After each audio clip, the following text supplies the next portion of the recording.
وصال پہ آ جاتے ہیں کہ جو روایت ہے شہید ہونے کی اہل بیت کی، ہم دیکھتے ہیں کہ یہاں بھی حضرت عبداللہ شاہ غازی اس روایت کو نبھاتے ہوئے نظر آ رہے ہیں، اور اس کے ساتھ پھر آپ کے مزار پاک کی مرکزیت، اس کی جو سندھ کے اندر اور اس پورے خطے کے اندر برکات کے لحاظ سے کلچرلی سوشلی جو مرکزیت جو اہمیت ہے، اس پہ کچھ ارشاد فرمائیں آپ۔ جی، سیدنا عبداللہ شاہ غازی رحمۃ اللہ تعالیٰ علیہ، آپ کی جو شہادت ہے وہ بڑی دردناک شہادت ہے، اور مختلف طریقے سے تذکرہ نویسوں نے بیان تو کیا ہے،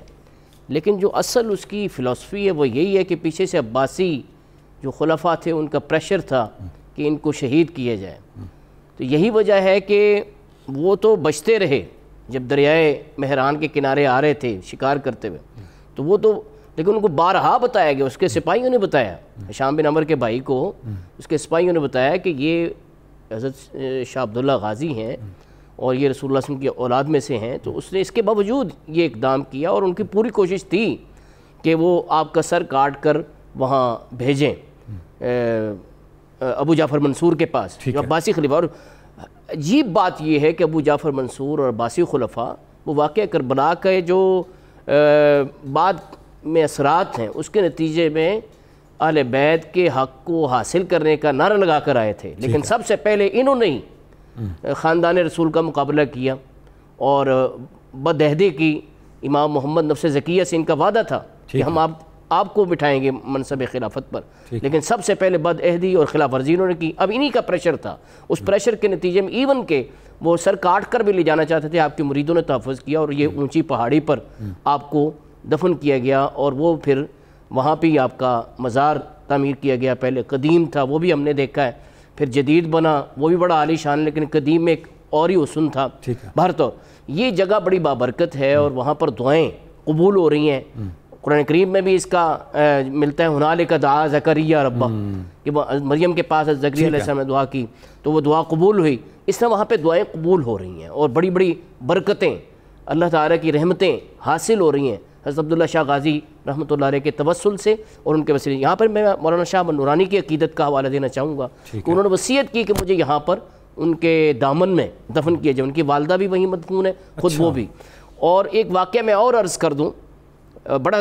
ایمان افروز ہے، اور اگر اس کا راوی مستند اور اتھینٹک نہ ہوتا تو میں کبھی بیان نہ کرتا۔ الحاج شمیم الدین احمد جو بدائیوں رسالہ نکالتے رہے، بڑے اور بڑے سرکاری اعزازات بھی ان کو حاصل ہیں، JUP میں بھی کام کیا انہوں نے۔ وہ کہتے ہیں کہ مولانا شاہ نورانی رمضان کی راتوں میں قرآن پاک پڑھتے رہتے تھے، تو میں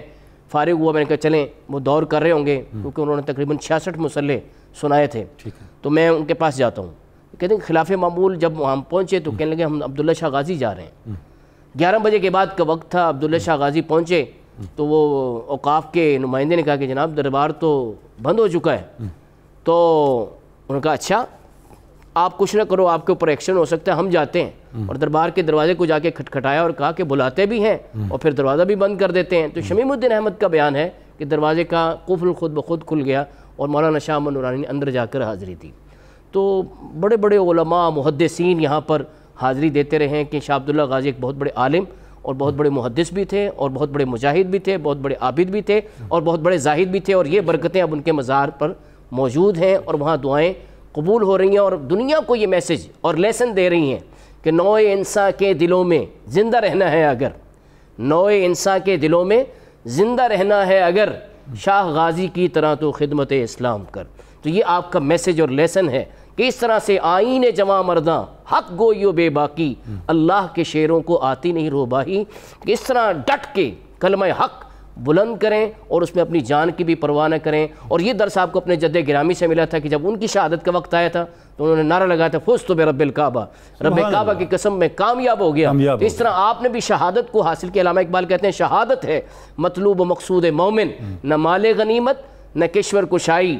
دو نیم ان کی ٹھوکر سے صحرا و دریا، سمٹ کر پہاڑ ان کی ہیبت سے رائی، یہ غازی یہ تیرے پراسرار بندے جنہیں تو نے بخشا ہے ذوق خدائی۔ تو یہ وہ لوگ ہیں، شہادت ہے مطلوب و مقصود ان کا تھا، اور یہ وہ پا گئے اور ہمارے لیے ایک مثال چھوڑ گئے کہ کس طرح ڈٹ کے دین اسلام کی تبلیغ کی جاتی ہے اور اس کا دفاع کیا جاتا ہے۔ اللہ ہمیں ان کے نقش قدم پہ چلنے کی توفیق۔ سبحان اللہ سبحان اللہ۔ پروفیسر صاحب آپ نے جس طرح سے تفصیل بیان فرما دی،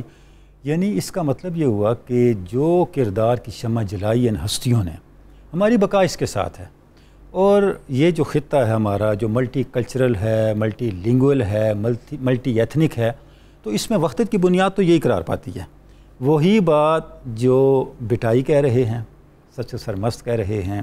وہی بات باہو کہہ رہے ہیں، وہی بات رحمان بابا کہہ رہے ہیں، بس لہجہ بدلتا جاتا ہے لیکن بات ایک ہی ہے، پیغام سب کا پیغام ایک ہی ہے، آفاقیت ہے، اس میں انسان نوازی ہے، اللہ اور اس کے رسول سے تعلق ہے، اپنی جو پرائمری ویلیوز ہیں ان کے ساتھ کمٹمنٹ ہے۔ تو یہ وہ میسج ہے جسے آج ہم نے عام کرنا ہے۔ اس پیغام میں جو خلوص ہے وہی اس کی بقا کا سبب ہے کہ آج بھی یہ پیغام ہمارے لیے بالکل سدا بہار ہے اور ہمارے لیے اس میں درس عمل موجود ہے۔ آج 20 ذی الحج کو آپ کو پردہ فرمائے ہوئے 1295 سال ہو چکے ہیں، تو 1295 سال بھی آپ کا تذکرہ ہو رہا ہے، تو اس کا مطلب ہے کہ آپ کی جد و جہد پر خلوص تھی، اس کو بقا ملی اور دوام قیامت تک انشاءاللہ ماشاءاللہ پروفیسر صاحب۔